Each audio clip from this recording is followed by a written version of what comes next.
Once upon a time, in a land far, far closer than you might think, there was a great and prosperous queen named Queen Kathy. Now, what made Queen Kathy's kingdom so very prosperous was the fact that Kathy made sure and made it the business of everyone in her kingdom and every one of her ministers to make sure that absolutely anyone in the realm who wished to be king or queen themselves could be the king or queen of their very own kingdom. Now, how does this work, you might think? Well, think about it. Where do kings and queens come from? San Francisco?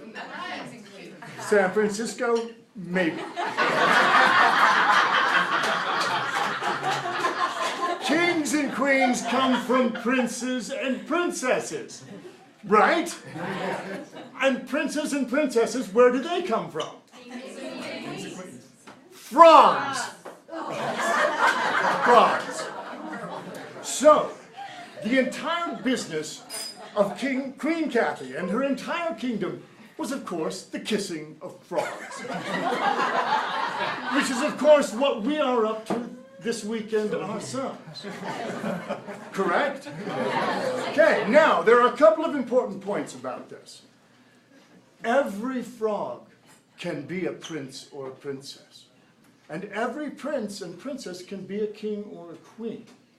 And why do some not become the next step? Because they don't believe in themselves. Because the princes and princesses don't believe they can be kings or queens. Because the frogs believe they're frogs. Correct? I'm going to share just a very important occurrence that I had in my life. Great experience. When I was 16 years old, I went to see the Royal Shakespeare Traveling Touring Company, the greatest theatrical organization in the world. And they were doing outtakes from Shakespearean speeches about kings and queens. And Sir Michael Redgrave, one of the great Shakespearean actors of our time, was about halfway through a great soliloquy from King Henry V when I actually saw a crown appear on his head. This was amazing. This was not a trick of light or something that came from the wardrobe department. There was a communication between this great actor's imagination and mine. And I could see a crown on his head. Now, why do I tell you this? Because today, when you are down in the swamp, eye to eye with a slimy, wart-infested frog who is about to stick their tongue down your throat. Too much information, I know.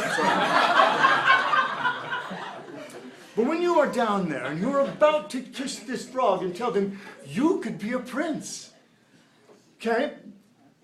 Belief is the most important component of whether they can actually become a prince. And the first clue that they're going to get is they're going to see mirrored in your eyes who you think they are. And if they see a frog mirrored back to them, then you have no shot. You can give them all the samples you want, but they will never become a prince. But if you can see them as a prince, a princess, a king, a queen, a royal crown diamond, then you've got a shot at the next part. There you go. First part of Frog Kissing 101. Go forth and prosper.